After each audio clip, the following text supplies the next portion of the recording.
Jim, this is not your standard crash. This is going to be extremely complex. We've heard that a lot.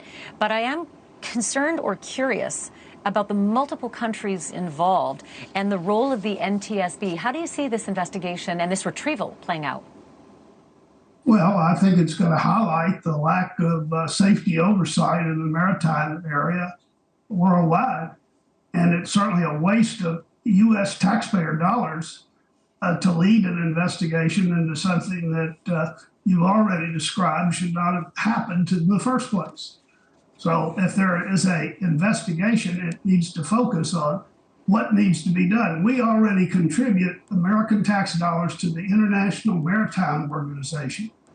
It was set up along with the International Civil Aviation Organization at the time the United Nations was established. They have a safety committee. That safety committee should be leading this investigation, and all the nations that have a maritime interest should be contributing to this investigation. For our country to volunteer to spend tax dollars when the Coast Guard is underfunded as it is today, I think is a foolish idea.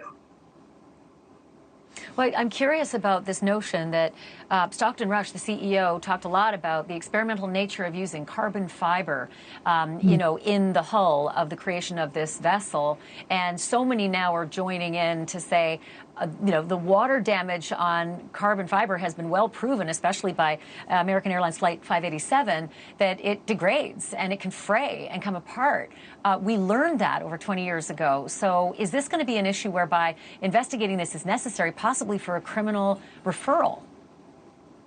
Well, I don't think so. I think the main value here is in trying to set up a structure that would prevent this type of foolishness from occurring again. You know, this was obviously an entity that had no responsibility in terms of providing adequate safety oversight to what they were doing and what they were selling. And it's a reflection of our society today that people rush into these things without thinking. We have governmental structures that need to be respected, and when they aren't respected and the rules aren't followed, then you have situations that we see daily happen.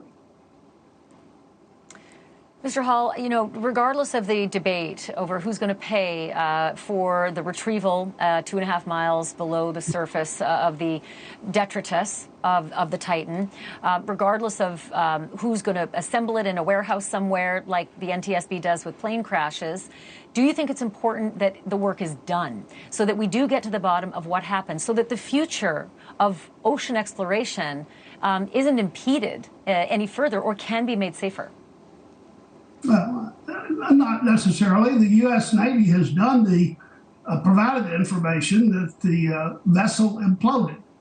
We know that from the gentleman's own words that he broke rules in his own words in putting this vessel together. Now, what are we going to learn is that it should not have been tested and should not have been allowed to be selling passengers tickets on this particular entity? No, I don't think, again, I don't think the taxpayers, the American taxpayers, should be funding an effort like that. They should go to the International Maritime Association, where we already make our contributions, and demand that the maritime states put together an oversight, safety oversight, of this type of activity to be sure this type of events don't occur again.